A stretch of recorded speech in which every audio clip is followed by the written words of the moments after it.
Hello बच्चों, आप सभी बच्चों का स्वागत है डीएसआर फॉर यू में। मैं दीपेंद्र सिंह राजपूत आज आपके लिए बच्चों आपकी जो प्री बोर्ड परीक्षाएं चल रही हैं एमपी बोर्ड की, इसके हिंदी विषय का सेट डी का सॉल्यूशन लेके आया हूं। बच्चों बहुत अच्छे से इसे देखिएगा और इसमें जितने भी प्रश्न हैं बच्चों पूरे इनको याद कर लेना है आप लोगों को, क्योंकि ये आपके फाइनल एग्जाम के लिए भी मददगार होंगे। चलिए शुरू करते हैं हम अपना जो वीडियो है। देखें बच्चों, सबसे पहले तो सही विकल्प में पहले प्रश्न का जो उत्तर है वो है अज्ञेय प्रयोगवाद के कवि सूरदास किस भक्ति काल के शाखा के कवि थे, तो वो रहे बच्चों यहाँ पर कृष्ण भक्ति शाखा के। फिर दोहा छंद के द्वितीय और चतुर्थ चरण में कितनी मात्राएं होती हैं, तो इसमें होती हैं बच्चों 11 मात्राएं। नेताजी की मूर्ति तैयार करने वाला जो मूर्तिकार था उसका क्या नाम था बच्चों, तो उसका नाम था मोतीलाल। फिर किसी कार्य का करने या होने का बोध कराने वाले शब्द, मतलब जिससे किसी कार्य का होने या करने के बोध होता है उसे हम क्रिया कहते हैं बच्चों, ठीक है। फिर भोलानाथ के पिता आटे की गोलियां गंगा जी में प्रवाहित करते थे, कितनी, तो वो 500 गोलियां प्रवाहित करते थे। ये हुए हमारे सही विकल्प। इसके बाद हमारे रिक्त स्थान आते हैं बच्चों। रिक्त स्थान में विश्व के सकल जन गर्मी से क्या हो रहे हैं बच्चों, व्याकुल हो रहे हैं। फिर दूसरा, स्थायी भाव के उत्पन्न होने के कारणों को क्या बोलते हैं, तो कहते हैं विभाव। फिर कविता की रचना विधान को क्या कहते हैं बच्चों, छंद कहा जाता है। फिर बाल गोविंद भगत पाठ जो गद्य की खालिस्तान विधा किस विधा के अंतर्गत आती है, तो ये रेखा चित्र के अंतर्गत आती है। फिर जिन वाक्यों से किसी कार्य के न होने का बोध होता है उन्हें हम कहते हैं निषेधात्मक वाक्य, ठीक है। फिर सिलीगुड़ी से ही हमारे साथ भी यह तीस्ता नदी, मतलब तीस्ता नदी के बारे में बताया गया है। यहाँ पे बारी आती है हमारी सही जोड़ी की, तो देखें पहला है जो आत्मकथ्य कविता, ये है बच्चों जयशंकर प्रसाद जी की रचना। फिर दूसरा है 16 मात्राएं, इसमें किस में होती हैं बच्चों, चौपाई में होती हैं। फिर इसके बाद है उपन्यास के तत्व, तो उपन्यास के तत्व होते हैं बच्चों 6। फिर है एक प्लेट सैलाब, ये है बच्चों मन्नू भंडारी जी की रचना। फिर है जो मीठी वाणी बोलता है उसे बोलते हैं बच्चों मृदुभाषी, ठीक है। मगर आपको ये निशान नहीं लगाना, सीधे सीधे लिखना है, ठीक है।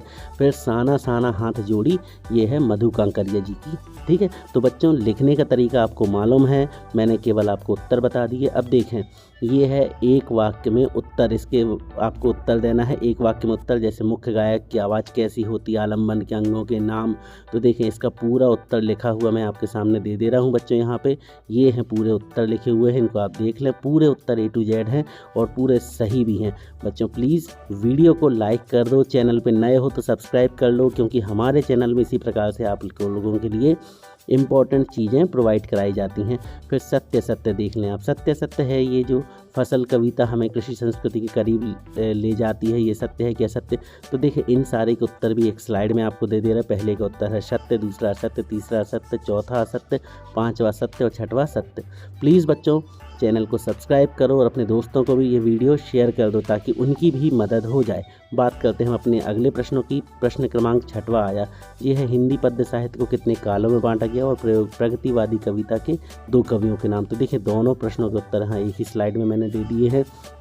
पद्य साहित्य को 4 कालों में बांटा गया है, आदिकाल, भक्तिकाल, रीतिकाल और आधुनिक काल। आधुनिक काल सन 1900 से अब तक माना जाता है। नीचे देखें प्रगतिवादी कवियों के कवि और उनकी रचनाएं हैं ये। फिर इसके बाद सूरदास अथवा सूर्यकांत त्रिपाठी निराला जी का आपको वर्णन करना था, ठीक है। तो यहाँ पे देखिए इनके बारे में भी यहाँ पे मिल गया आपको, ये सूरदास जी है, उनकी रचनाएं लिखी हुई, भाव पक्ष है। फिर त्रिपाठी जी की रचनाएं और उनका भाव पक्ष है, पूरा आपको दे दिया है बच्चों। प्लीज़ वीडियो को ज़रूर शेयर करो अपने दोस्तों के साथ, अधिक से अधिक शेयर करें प्लीज़, और अपने दोस्तों को भी इस वीडियो की जानकारी दे दें बच्चों। इसके बाद बारी आती है हमारे अगले क्वेश्चन की। अगला क्वेश्चन है बच्चों जो गोपियों को उद्धव को भाग्यवान वाला, और ये 9वां प्रश्न। देखिए 8वां और 9वां दोनों के उत्तर एक ही स्लाइड में यहाँ दे दिए मैंने।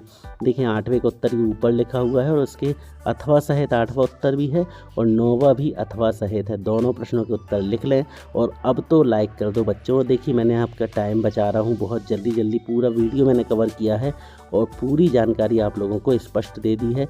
इसके पूरे आपको उत्तर नोट कर लेने हैं और याद कर लेने हैं। एक चीज़ और याद कर लो आपकी, इनको याद करना है, ना कि केवल लिख के बैठ जाएं आप लोग। बात आती है हमारे अगले क्वेश्चन की। 10वां क्वेश्चन है और जो इसके साथ 11वां क्वेश्चन है। 10वां और 11वां दोनों क्वेश्चन के उत्तर भी मैंने एक ही स्लाइड में दे दिए हैं, तो देख लें आप लोग। 10वां क्वेश्चन ये ऊपर है, आचार्य विश्वनाथ के अनुसार रसयुक्त वाक्य को ही काव्य कहते हैं। ये 2 प्रकार के होते, काव्य के भेद, दृश्य काव्य, श्रव्य काव्य। करुण रस की परिभाषा, फिर वार्णिक और मात्रक छंद में अंतर, मानवीकरण, अलंकार। देखिए पूरा जो कुछ भी है आपके सामने यहाँ प्रस्तुत कर दिया मैंने, आप इसको देख लें और सीख लें, अच्छे से इनको याद कर लेना है। मानवीकरण अलंकार कहानीकार मोस्ट इम्पॉर्टेंट, इसे ज़रूर पढ़ लीजिएगा। अगला प्रश्न आता है किसी दो प्रसिद्ध कहानीकार और जीवनी आत्मकथा में अंतर।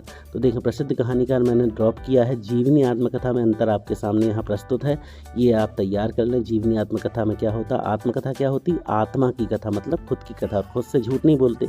तो आत्मकथा कौन लिखता है, लेखक के स्वयं के जीवन पर लिखी जाती है, और जीवनी किसी दूसरे के जीवन के ऊपर। ये हो गए पूरे, आप देख लें इसको। फिर इसके बाद अगला प्रश्न है स्वयं प्रकाश अथवा मन्नू भंडारी जी की विशेषताएं आपको बतलानी है। तो यहाँ पर देखें आप लोग, ये है उत्तर आपका। स्वयं प्रकाश और मन्नू भंडारी दोनों के यहाँ पे जीवन परिचय आपको दे दिए हैं, इनकी रचनाएं लिखी हुई हैं, भाषा शैली लिखी हुई है। बहुत अच्छे से साफ़ सफाई का ध्यान रखते हुए आपको ये उत्तर लिखने हैं, और काटापीटी नहीं करनी है बिल्कुल भी, ठीक है, क्योंकि ये आपका अभ्यास टेस्ट पेपर है, इसमें आपको लिखने का तरीका ही अच्छा दिखाना है। अगला प्रश्न है 14वां क्वेश्चन, और यहाँ पे देखें इसी के साथ ये 15वां क्वेश्चन। दोनों क्वेश्चन के उत्तर मैंने फिर से यहाँ एक स्लाइड में दे दिए हैं, 14वां और 15वां दोनों के उत्तर अथवा सहित।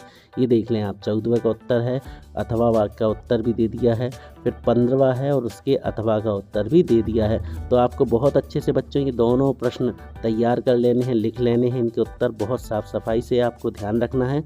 और प्लीज़ वीडियो को लाइक कर दो, चैनल पर नए हो तो सब्सक्राइब कर लो, और ये दोस्तों को भी ये वीडियो ज़रूर शेयर कर दो।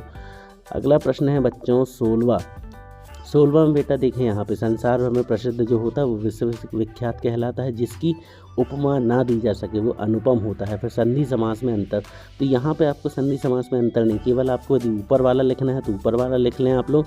संधि समास में अंतर आप लिखना चाहते तो ये है उसकी स्लाइड संधि समास में अंतर की। ये देखें, इस तरीके से आपको संधि और समास में अंतर बतला देने हैं। किस तरीके से संधि समास में आपको अंतर लिखना है।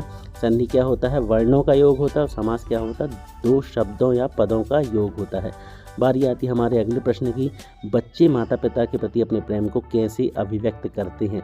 देखें, ये वाले प्रश्न का उत्तर आपके सामने है, बच्चे माता पिता के प्रेम को कैसे अभिव्यक्त करते हैं। बच्चे मतलब माँ बाप के सामने वो लाड़ दिखाने लगते हैं, इस तरीके से पूरा ये है उत्तर, आपको पूरा लिख देना है। इसके बाद हम देखते हैं अपना अगला क्वेश्चन। हमारा अगला प्रश्न था ये काव्यांश का संदर्भ प्रसंग सहित व्याख्या करनी थी। तो देखें यहाँ पे जो नीचे वाला है फसल क्या है, इसका मैंने दिखा दिया है पूरा यहाँ आपके सामने। देखें, तो पहले आपको ये देखें फसल क्या है, नीचे वाले को आपको देखना है, ये जो नीचे वाला है, ठीक है। इसमें ऊपर का तो पूरा लिखना है, मगर ये भावार्थ के बाद से आपको अब जो बता रहा हूँ वो लिखना है, भावार्थ से ये लिख दें पूरा। ये है व्याख्या जो है आपकी, यही लिख देनी है आपको इसमें। तो पूरा आप लिख देंगे तो ये फिनिश हो जाएगा, और नीचे आपको जो काव्य सौंदर्य में जो पॉइंट है वो लिख देना है।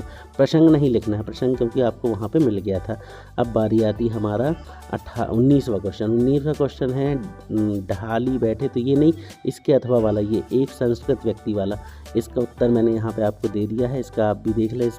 इसमें देखिएगा ध्यान से, ये बीच में जो मैंने ये लिखा है please like share and subscribe, ये जानबूझ के लिखा क्योंकि यहाँ पे मैंने कुछ एडिटिंग की थी। आपको जितना जो कुछ लिखा हुआ दिखाई दे रहा बच्चों, प्लीज़ उतना ही लिखना है। और ये मेरी बात जो लिखी है लाइक कर दो, सब्सक्राइब कर दो और शेयर कर दो वीडियो, ठीक है। पूरा लिख देना जितना मैंने लिख दिया है। बात करते हैं हमारे अगले क्वेश्चन 20वां क्वेश्चन, तो परोपकार वाला। परोपकार के ऊपर अनुच्छेद लेखन ये है, तो आपको ये पूरा लिख देना है। परोपकार क्या होता है, परोपकार के बारे में आपको लिखना है, ठीक है। संवाद लेखन मैंने नहीं दिया है आपको, केवल एक ही उत्तर दिया है। बात करते हैं 21वें क्वेश्चन की। 21वें क्वेश्चन में ये राम वाला है, तो ठीक है। तो देखिए, ये पहला क्वेश्चन है, जैसे इसमें उसका उत्तर होगा सबरी, दूसरे में सबरी की कुटिया में कौन आए थे, राम। और तीसरे का उत्तर ये लिख दीजिएगा पूरा, जितना यहाँ पे लिखा हुआ है ये तीसरे प्रश्न का उत्तर हो जाएगा, ठीक है बच्चों। इसके बाद देखते हैं हम अपना अगला क्वेश्चन जो है हमारा 22वां क्वेश्चन, अपने पिताजी को पत्र। तो देखिए, पिताजी को भी लिखने आ सकता, माताजी को भी लिखने आ सकता, तो आपको यहाँ माताजी को काट देना है, पिताजी को बस लिखना, ठीक है। और लास्ट में बच्चों आपका नाम लिख देना, जैसे इसमें लिखा है आपका बेटा विक्रम, तो आपको वहाँ अपना नाम लिख देना, और पता भी आपको अपना लिखना है। फिर बारी आती हमारे अंतिम प्रश्न की। तो अंतिम प्रश्न आने के पहले एक रिक्वेस्ट फिर से कि अगर ये वीडियो आपको अच्छा लगा है तो प्लीज़ बच्चों वीडियो को लाइक कर दो, चैनल पे नए हो तो सब्सक्राइब कर दो, और अभी तक ये वीडियो आपने शेयर नहीं किया है तो प्लीज़ अपने दोस्तों को शेयर अवश्य कर दें। ये है पूरा बेटा वन संरक्षण के ऊपर। इसमें बेटा एक पॉइंट आपको उपसंहार मैंने मिस किया है, तो वो आपको लिखना। वैसे भी बेटा निबंध लिखने की बच्चों आपको प्रैक्टिस करनी चाहिए। तो बच्चों मिलते हैं बहुत जल्द अपने अगले वीडियो में, तब तक पढ़ते रहिए, बढ़ते रहिए।